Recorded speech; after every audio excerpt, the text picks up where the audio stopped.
Bienvenue sur Tout faire maison, je suis Silvio et je suis heureux de vous retrouver pour cette nouvelle vidéo.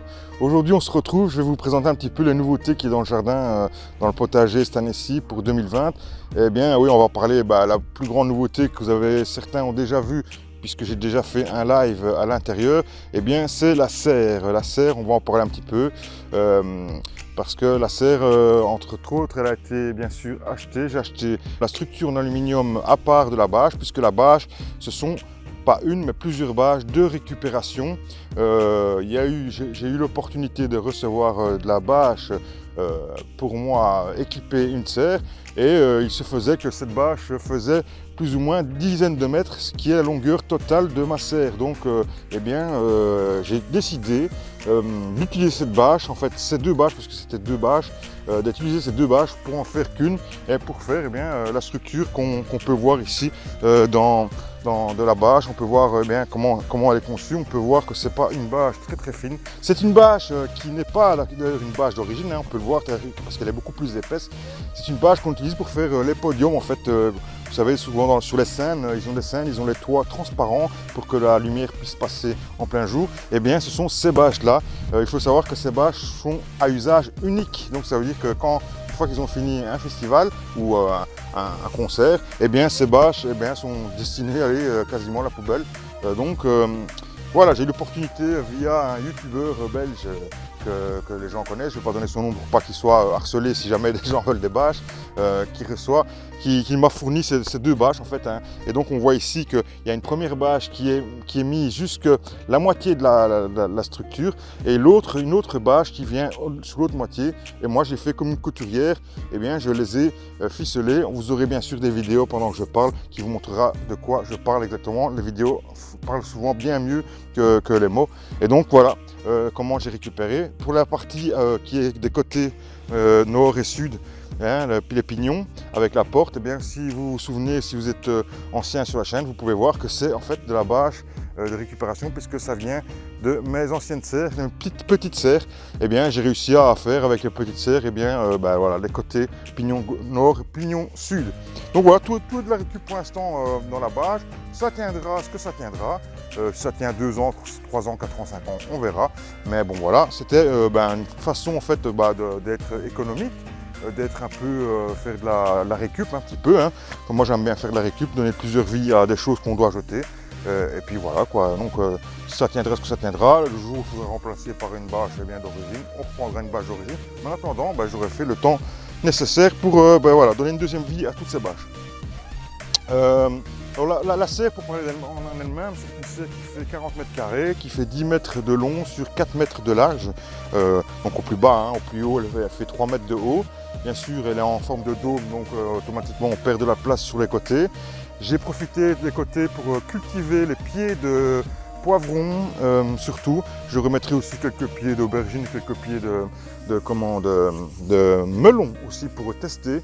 Et voilà, donc parce que ça grandit pas trop haut, mais ça vous verrez bien sûr tout à l'heure, quand on fera un petit tour, vous verrez aussi au moment que je parle, vous verrez sûrement des images qui vous feront défiler dans la serre. Vous verrez que voilà, tous les plants de piment sont mis, eux sont mis depuis un petit mois maintenant, on va dire depuis le début du mois d'avril, on va dire, ils sont installés parce qu'ils étaient vraiment bien développés. Les plants de tomates ont été mises pour les dernières, la semaine qui vient d'arriver, ici, et les premiers ont été mis. Il y a eu un gros coup de frein, on a entendu un gros coup de frein. Bon, il n'y a pas eu de choc apparemment, donc ça a l'air d'aller. Donc les tomates par contre ont été mises bien plus tard, puisque vous le verrez dans une autre vidéo, je vous parlerai de mes soucis que j'ai eu avec les tomates.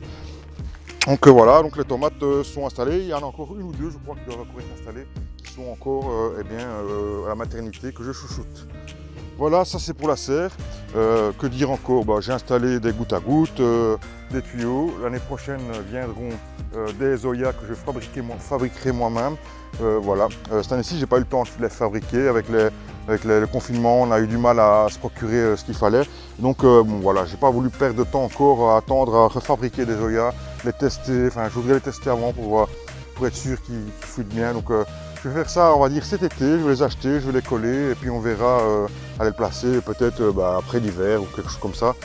tiens, à ceux qui ont des Oya ou ceux qui ont des systèmes de pots qui font eux-mêmes avec les pots de terre cuite, est-ce que vous les laissez tout l'hiver dans la serre et est-ce que vous n'avez pas peur du gel? Voilà, c'est une question que je voudrais vous poser si vous n'avez pas un souci ou peur avec le gel que les pots éclatent ou cassent.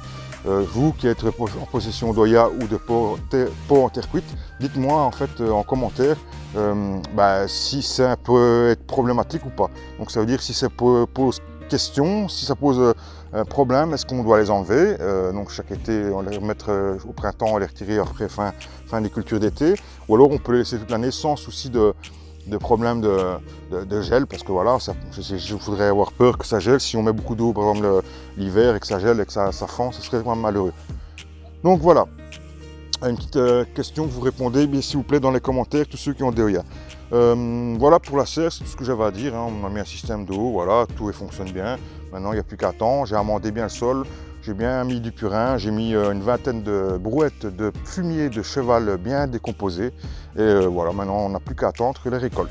On va passer maintenant à la deuxième chose, nouveauté de la saison 2020, qui est une nouveauté sans être une nouveauté parce que c'est nouveau ce que j'ai fait, mais une nouveauté sans l'être parce que je l'ai déjà fait l'année passée, mais différemment.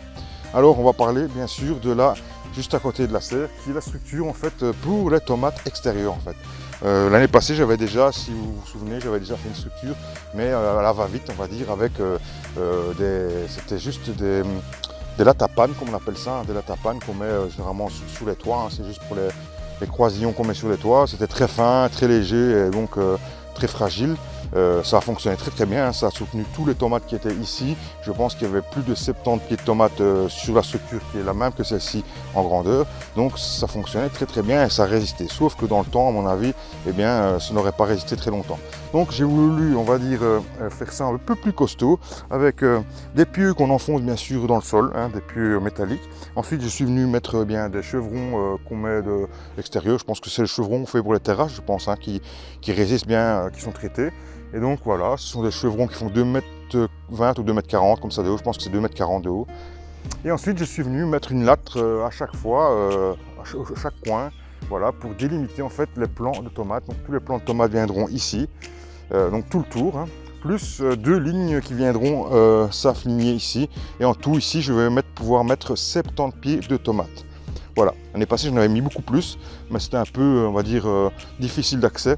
Donc ici je les espace un tout petit peu. Bon, je pourrais encore être plus large, hein, si je voudrais mettre 50, là ce serait vraiment l'idéal. Mais 70 c'est bien, en gérant bien sûr s'il y a trop de gourmands ou quoi qui sont vraiment trop envahissants, que ça fait trop de brousse, eh bien on gérera la coupe des pieds. Donc voilà la nouveauté aussi qu'il y a cette année-ci.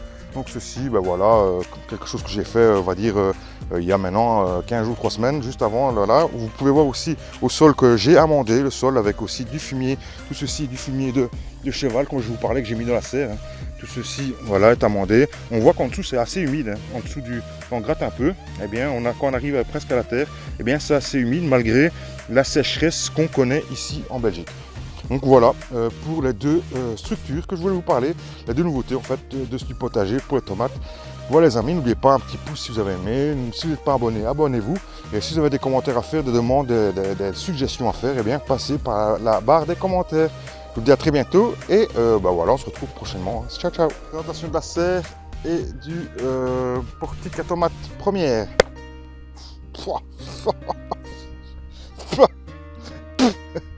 T'as pas vu la poussière qui... C'est pas une bonne idée de mettre des gants. Je sais pas pourquoi j'ai des gants en fait.